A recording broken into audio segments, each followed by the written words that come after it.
Hello,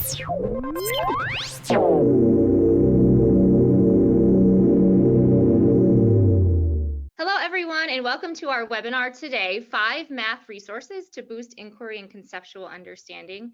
So glad you could join in with us today. My name is Jamie McPherson, and I am excited to lead you through this webinar. So just to get started, I want to talk a little bit about our sponsor today. It's Blue Apple Projects. These are PBL units that engage your students, teach the content you have to teach, and ultimately make the world a better place.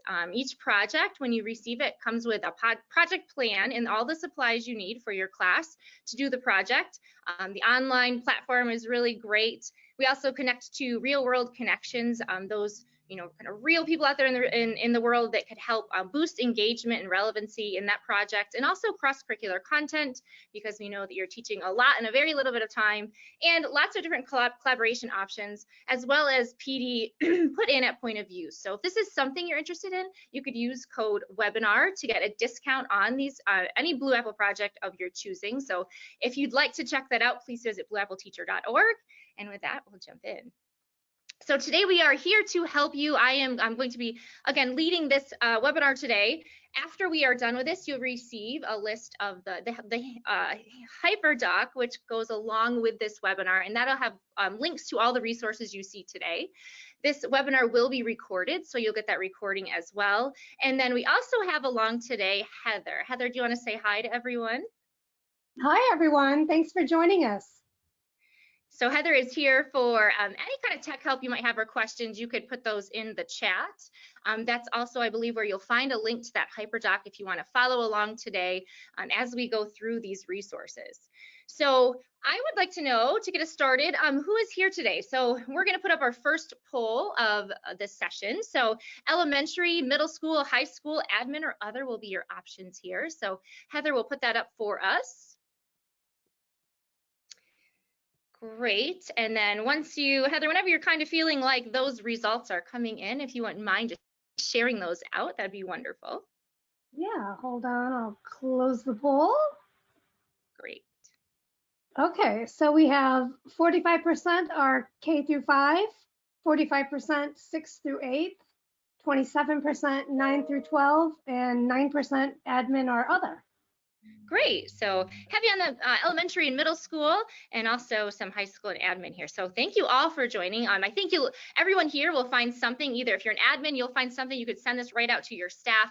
And K through 12, all of these resources that we talked to today have either ways that you could flex them up or down, or they're just completely right on relevant with what you're teaching. So with that, we'll jump in. Now, I know I said 5 to get us started, but actually I threw in 6. There is one I want to talk to that has, we'll save that for number 6 at the end, but and we'll jump into that as we reach the end of our webinar, but it's a really great resource, and I'll talk to why at the end of our session today. So please stick around, but we're gonna also talk to these 5 resources: Would You Rather Math, Youcubed Math Tasks, TED Ed Math Riddle Videos, 3-act math, and then Esti-mysteries. So some of these, if not all of them, are probably new to you. They're just wonderful resources, and I think the thing that I love the best of all the reasons why, and there's lots, it's that they're all free. So all of these are you'll be able to utilize right now if you wish, and some of them involve a little bit of kind of front work, but most of these are ready just kind of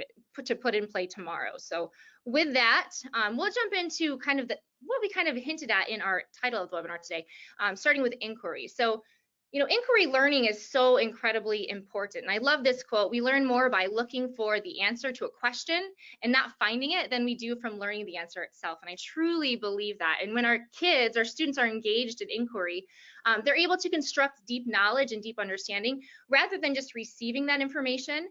They get a deep level of understanding around whatever it is that they're learning. They're also directly involved or engaged in the discovery of that knowledge. So they're kind of, we like to say, they're doing the heavy lifting, right? We want them to be doing the heavy thinking, and we kind of facilitate that along the way. They also are able to encounter different perspectives, right, or conflicting ideas that'll actually build onto their prior knowledge, and then they can use that to transfer that new knowledge to that content that we're teaching them, or new circumstances, new situations. They're also able to take ownership and responsibility for their learning, and really that's all what leads to mastery, right? We have to have them take ownership in order for them to believe that it's important and valuable. So lots of different reasons why inquiry learning and teaching is important. That's just a few of them.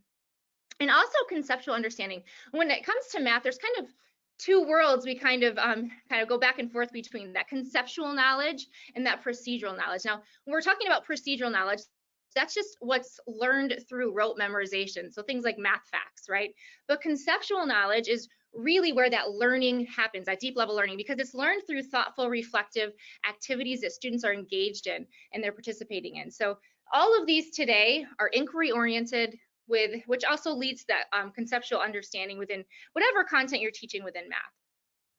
So as we took a look at all the resources that are out there, because there are so much, and you guys find that every day, I'm sure, just kind of a quick Google search will pull up lots and lots of stuff on anything we ask it to do. One of the most important things I think to consider when we're looking at valuable resources is if this resource, if it's a math resource, if it offers multiple solutions. And if not multiple solutions, at least multiple pathways to reach a solution. Also, is it accessible to all learners? Can your low-level learners equally engage as your high-level learners? That's a really important factor to consider as well. Also, does it require logic and reasoning? So do they know how to solve the problem, but then can they also back it up with some evidence and explain why? Really, really important, right? To check if they truly know the content. And I think this is something that, you know, I know that as a teacher, I could have done a better job of, but sparking mathematical conversations. You know, in the classroom, we always have conversations around lots of things, but if you really think about it, I think this is probably the subject area where we talk less about it. You know, and it really gets down to like having those conversations of differing viewpoints. If we have different solutions, talking it through and having our students explain why they chose this pathway to discovery over another, or why this is the solution that they think is the correct solution versus you know, a peer's solution.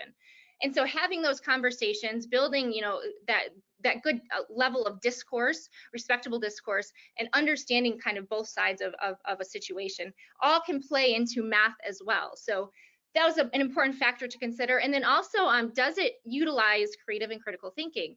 Oftentimes in math, we know that involves critical thinking, but does it involve creative thinking as well? I think that's equally important. And so when you're looking through these resources today, hopefully you're able to see that most of them hit in all 5 of the categories in some way, shape, or form. So with that, we will start and take a look at the first resource here, Would You Rather Math. This is a wonderful resource, again, geared K-12. There are tasks at every grade level that you can access for your students. This is a, you know, more kind of a high school example, but talking about building conversations around math. They give these would you rather situations. And so would you rather work as a server at restaurant A or work as a server at restaurant B? If you choose restaurant A, you're going to make a flat rate of $18 per hour, no tipping allowed. And the meal range there is from $8 to $25. Now, if you work at restaurant B, you get $10.50 an hour, and tipping is encouraged. And the meal range there is the same, between $8 and $25. And you pose a question to your students, which would you rather work at? Again, having them kind of give solutions or give their ideas that would lead to, you know, lots of different reasons why. Building that math discourse is really important. So I want to show you, as we look at these resources, what they look like as you jump into them. So we're going to be hopping in and out of these resources, but I think it's really important. So when you land on the resource, you'll kind of know where to look and kind of how to navigate it. So we'll start that right now with our first resource here. And this is what you'll get to. So would you rather math, you'll have a little up here, you have this bar that'll kind of walk you through. There's some a user's guide, which if you're just starting, I highly recommend, and you'll see this in the hyperdoc. I refer to this and link out to this page right here, this user's guide. We won't jump into that now. There's some samples here, but if you look over here, whatever grade level is you're teaching, K2, 3, 5, 6, 8, 9, 12, there's even some French ones. You can look there to kind of find what activity you'd like to do with your students. So I'll show you, because we did high school there, I'll just kind of show you some of the K2 examples here, kind of opposite end, but they look like this. You know, would you rather have 10 minutes of free time at 9 a.m. and 15 minutes of free time at 10 a.m. or just have a full half hour in one block? And again, lots of things that kindergarten through second graders can think through, but that's kind of what you'll see when you jump onto this page here. So that again is linked for you. It's in that hyperdoc, and you'll also receive this slide when we're through in the recording. So you'll be able to access these after this webinar today. So that's Would You Rather Math. Again, I love it for mostly for the conversations around math that students could have. Really deepening that understanding of different ideas. The next one is Youcubed math tasks. Now, these are really wonderful when we talk about this accessibility to all learners. I think they do all of these, this does all of these things, but really the idea of low floor, high ceiling activities basically means it's accessible to all students at any learning level, but it's also challenging to all students, even your very high level learners. So this set of activities math task does that really well. So here's an example. Leo the rabbit. Leo the rabbit is climbing up a flight of 10 steps. Leo can only hop up 1 or 2 steps each time he hops. He never hops down, he only hops up. How many different ways can Leo hop up the flight of 10 steps? And then I love that they always kind of sum it up with providing evidence. Provide evidence to justify your thinking. Okay, so again, getting to that deeper level of math understanding through a simple problem like this. So what you see when you go to this site is something like this. Now, this site in general, it's actually built out of Stanford University. There's a ton of stuff here. So what you're going to want to go to, though, are these tasks. And so when you click on the tasks here, it'll take you to this here. So you can search by grade, or you can search by topic. So if you're looking for number sense, you can just do that. When you click here, then these are all the for that topic at every grade level. You'll see the grade levels here, but it's going to look something like this. So when you get in, there will be either, some of them just have a quick little write-up of the task to do. And then if there's a handout, that's linked as well. So again, they kind of walk through like in lesson plan format, what that looks like. So a wonderful resource. I encourage you to jump in, check those out. There are so many to choose from, and it's all free. Now back over to our webinar slides here. The third resource I want to talk today is probably my favorite resource. So you may be familiar with TED Talks or TED Ed in general, but there's a series of math riddle videos that they've compiled. Different mathematicians have put these together, animated, really cool, highly engaging. And while they don't offer multiple solutions most times, they do offer multiple pathways to get to a solution. So kids have to think through lots of different ways to solve the problem. They can think, and involves an incredible amount of creative thinking as well as critical thinking. So we're going to jump into this resource, and then we'll jump back into just an example of one. So when you click on this link here, it's going to take you to something that looks like this. And there are, again, lots and lots and lots. And I will say probably 70 to 80% of these are geared middle to high school, really higher level thinking. But in saying that, if you are in the hyperdoc, there is a little bonus link there. So I encourage you to jump into that hyperdoc. There's a bonus link that links you to 13 of those that we thought were geared kind of towards the other, like you'll see in there, it's first grade, second grade, third grade, kindergarten. So we've kind of outlined that for you. So there's a little bonus link in that hyperdoc for you to check those out. But again, pages upon pages, you can see down here, there's so many of these. So tons of fun. We'll check them out a little closer here with an example. So here is just a quick example. We'll just kind of look at how they pose the problem. We won't get into the solution part of it, but just for time's sake. But we'll get a quick sneak peek here.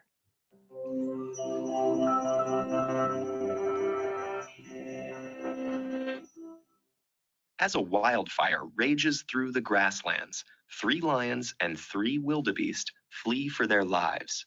To escape the inferno, they must cross over to the left bank of a crocodile-infested river. Fortunately, there happens to be a raft nearby.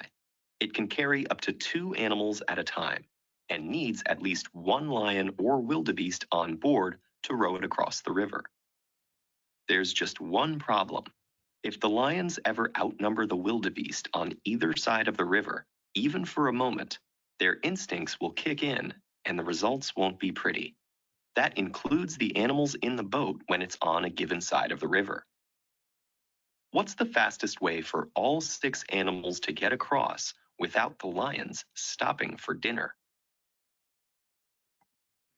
So they pose the question that, that students will have to solve or kind of work through. And most of these also kind of include those important bits of information to help students kind of formulate their reasoning and figure it out. Then they kind of do a little countdown, and they give you time to, so you know where to stop the video. And then they give a solution. And so I love that. And I'll kind of show you that a little bit more here just for another second or two, just so we can see that, because we are good on time. Let's see if it'll go. So kind of a little countdown. If you feel stuck on a problem like this, try listing all the decisions you can make at each point and the consequences each choice leads to. For instance, there are 5 options for who goes across first. And so oftentimes they'll lay out the different ways you could work through the problem. So again, it's a great on building to having those math conversations. It does require an incredible amount of logic and reasoning. And like I said, some of these are really high level. So if you are a lower L teacher or an elementary teacher, check out that resource in the HyperDoc, because that really outlines those that we think are fitting for your grade levels. And again, creative and critical thinking. It involves students to really draw out the problems, to figure them out, and just a great fun collaborative activity you could do in your classroom. And again, I really love this because just the level of engagement here is really high. So that is those are TED Ed Math riddle videos. Check those out, really awesome. The next resource number 4, is 3-Act Math. And this is another one that is really, really great. It's kind of, they set it up in 3 acts, as the title says, but like a story problem, you know, like we see a movie. So they kind of present the problem, and then they leave students wondering. So we call that the engage and perplex stage. So students are left wondering, and they pose a question. And this example is how many cups? So how many cups are there all together? That first act, they give very little information. It's very limited. Then there's usually a quick little video, you know, a few seconds long, that they play to give students some sort of insight. And then they kind of work through, they ask questions, and then in Act 2, they work to overcome the obstacles, to kind of solve the problem. They try to get their questions answered, and they get a little bit more of information that is helpful in solving the math problem. And then Act 3 kind of wraps it up. It resolves the conflict, the math conflict, and then usually there's some sort of sequel or extension that takes the same idea, the same math idea, and either with the different outcomes or different ways to get to an outcome. So we'll take a quick look at this as an example. So here is this quick little video. This is Act 1.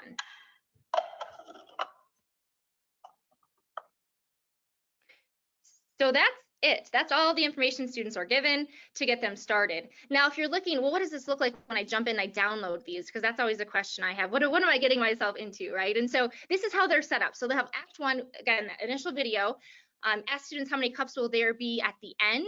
Write down a guess. And again, the guesses are going to be out there, right? We don't have a lot of information to build that prediction from. But then in Act 2, you have students try to think about what information will be useful to figure it out, and then they write down some questions that they have, and then we give them a little bit more information to help them solve that problem. So this is helpful, right? One thing that students are going to need to know is probably the measurement of those first 3 cups. So here is the measurements: 8.1 centimeters, 7.6 centimeters, and 7.1 centimeters. So again, helpful to know. They're probably going to need a little more than that, though, too, right? They're probably going to need to know the measurement of the last cup, which is 2.6 centimeters. So taking that information, can they figure out how many cups there are in total? And so Act 3, and now between Act 2 and Act 3, that's when they work it out. And then in Act 3, they reach the solution, and that solution video is always attached right here. And then something else I love, as I mentioned, there's a sequel. So what would happen if the first cup had a 10.1 centimeter diameter? And so they changed the question up a little bit. The thinking is the same, but it does, I like the different options there for it. And again, higher level learners, we talk about those low floor, high ceiling. This is another way to do that. So I also like that they link to the Common Core standards or the text down here. And if there's any downloadable material that's needed, that's also linked there too. So how do we get this resource? Well, let me show you. Back here, if you go to 3-Act Math, which looks like this, again, all sorted by grade level. It does start at 3rd grade, but I will say a lot of these can be scaffolded down K2 with just a few tweaks. But you'll see there's so many of these as well. And I love them. They're just really, again, they make it really easy to utilize in the class. And just think about all of the higher level thinking that occurs by doing something like this. And so that's what you'll see when you jump over to that website. And it's called, again, that one's called 3-Act Math. Now on to our 5th one. This resource is called Esti-mysteries. The creator, Steve Wyborny, has a ton of math stuff out there. One little side note, if you get a moment and you jump into his resource, he also does splat math, which is really, really cool. I won't say anything more on that, but really check it out. Again, we'll jump into that in a second so you can see all that's there, but a great resource. But estimation, it's one of those things I think is underrated. It's so important for kids to be able to kind of look at something and try to make an educated guess at how many, right? And so how many, that question alone is so very important when we're building math skills. And so what he does here through his resources is he sets up, and it's in kind of Google Slides, or I think it's actually PowerPoint presentation mode, but he'll walk through and give little clues that help students kind of narrow down their estimation guesses until they arrive at an answer. And so it does all these things. And again, while it doesn't offer multiple solutions, it does offer different pathways that students might take to reach the solution, which is equally important. So this is an example that we're going to talk to in a minute here. So if we go to Esti-mysteries, if you look at it, you're going to pull it up and it's going to look something like this. So again, lots of different resources here, not just the Esti-mysteries. So I encourage you, if you have some extra time, to check it all out. But he does update his blog regularly. Now you see it says 51 Esti-mysteries here. He has over, I think, nearly 200 now. So, but what you'll see when you click there is you will kind of scroll down here and you'll see where all these are linked. So level 100 is K2, lots there. And then level 200 is 1-3. And then 300 is 3-8, and then 400 is 3 through 12, some of those more challenging ones. So again, once you click on it, it's actually going to pull up something that looks like this. And again, what it does, if you put this into slideshow preview, it'll actually kind of, it makes it look more like a show, right? So as you're going through clue by clue, it'll just reveal those clues one by one. So students are narrowing their ideas based off of the clues that they see, and then arriving at the end here, after they receive all the clues, they make a guess. And so they guess to see how close they can get to that actual, their estimated value to the actual value. And so again, really, really great. And the answer does get revealed there at the end. So when you do download those, just know it'll be downloaded as a PowerPoint. You could also convert that into a Google slide quite easily. So that is called Esti-mysteries, another wonderful resource that's out there for you to use with your students.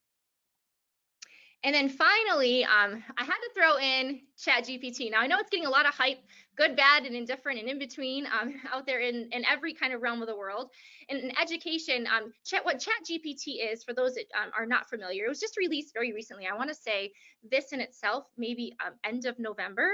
So still in its infant stages, but it is a place of artificial intelligence. So this is actually OpenAI. So if you go to this link here, I linked out here, what it'll do is it'll take you to, and you'll have to kind of get a login and all that so that you can sign in regularly.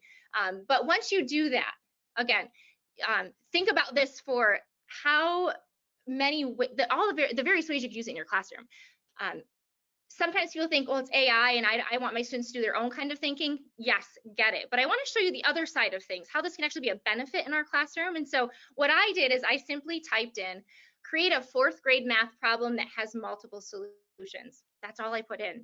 And it responded almost instantly with, here's a math problem for 4th graders that has multiple solutions. And here's the question. So think about this as like a daily question you could put up to your students. In Sarah's class, there are 24 students and 6 tables. How can you arrange the students at the tables so that each table has the same number of students? After that, so that's the question we'd pose to our students. And then they also, which I love, they give the solutions, right? So possible solutions. So again, this, like I said, happened almost instantly. So I encourage you to jump in, check it out, see what you think of it, and see if there's a place within your classroom for it. And I know whenever there's something new that could potentially revolutionize our world, especially in our classroom, it's always important that we check it out and kind of do that, the good, bad, and the ugly, right? And then make an informed, call on whether or not you can utilize it in your classroom. So I definitely love this, and knowing that there are negatives that could come along with it too. But please check it out. I would love to hear what you think. And so I am curious. We've seen, now I know I didn't include ChatGPT on this choice of resources, but of the 5 that we heard prior to that, which would you like to try yourself? Would you rather math, Youcubed, TED Ed math riddle videos, 3-act math, and or Esti-mysteries? And you can choose as many of those as you wish. And Heather, whenever you are ready, you could share that with us. That would be great. Waiting for some more results to come in. They're coming in. I think you can't go wrong with any of these. And again, like I said, they're all free, which is really, really great as well. Okay, I'm going to close the poll. and share the results. Wonderful. So it looks like 65% would like to try Would You Rather, 29% are interested in Youcubed, 65% like the TED Ed math riddle videos, 41% 3-act math, and 47% Esti-mysteries. Awesome. Thank you, Heather. Yeah, and a great mix. And again, like I said, you can't go wrong with any of them. So if you do have, and I know time is hard to come by as a teacher, but if you do have a chance, I encourage you to jump in and check them out. And if there's something that you don't see that you're looking for and you're wondering about, I'm always an email away. I love to kind of, help teachers in that way. So if there's something that you're looking for and you're like, man, there's got to be something that exists out there that does fill in the blank, throw that question out to me. I'd love to help I'd help to find it for you and or help build resources around that. So I do have a classroom challenge though for you. So we love giving things away to teachers. You really are our favorite people. So I want to throw this classroom challenge out to you. As a class, think about any of these math tasks, okay? There are these math resources. Choose any one of them, and then within that, choose a task. Have your class work through it and to solve it, and then just email me your class's solutions. It's as simple as that. So just trying one of these resources out, with your class, having them do it, send me their solutions they came up with, and then once you do that, I will email you a link to either get an inquiry quest, which is really fun. You'll see this over here, and I've linked. If you click here, you'll learn more about that. But in short, it's it's a science adventure through videos, step-by-step videos that help your students engage in really rich science content in a really creative kind of technology-based way. The videos are engaging, the lessons are engaging. It's really, really cool. So that's available to you. And like I said, you can learn more by just clicking on this blue box here when you get this the slides. Or a blue Apple PBL project. And I talked to those in the beginning, but again, you'll get, if you choose that one, you'll actually get not only the online access, which with Next Gen Inquiry, you get the online access for your class, but with this one, you get the online access and the supplies you'll need to carry the project through. So there are 10 projects to choose from, really wonderful resource, and both of them, as in you can see clearly in the names, but heavy in inquiry in building that conceptual knowledge as well. So please reach out to me, and I love to hear from you guys who are watching our webinar and what you do with your students. So this is a great way to kind of encourage you to share more of that with us. And as soon as you do, you will get an email right back from me asking which one you choose, and I will give you that code, and you'll be on your way to one of these really cool projects. So so please reach out. Also, if you like what you've heard today, we do a lot of PD in our kind of realm of the world as well. So everything from project-based learning to inquiry-based instruction, student engagement, classroom management. We have a really long list online, but if there's something that you see that's not on that list that you would like us to bring to your school, we're more than happy to do that. One thing that we always think is really important is high engagement and fun, because we know that's what keeps teachers interested and engaged as well. So we try our very best to do that and bring that to you. So if you're interested in learning about our PD opportunities, please go to blueappleteacher.org/flex-PD to learn more, or you can also email me. And so with that, I just want to say thank you. I know your time is incredibly valuable, and I certainly value it myself. So I just encourage you, if you have any questions and I can help save you time, please ask them. And if you have any ideas you want to share, maybe you know a really cool resource you'd like others to know about, I'd love to hear about it. So please feel free to email me, jamie.mcpherson@vaei.org. And also, again, send me those classroom challenges. Can't wait to hear from you, and I hope the rest of your school year is a wonderful one. Thank you.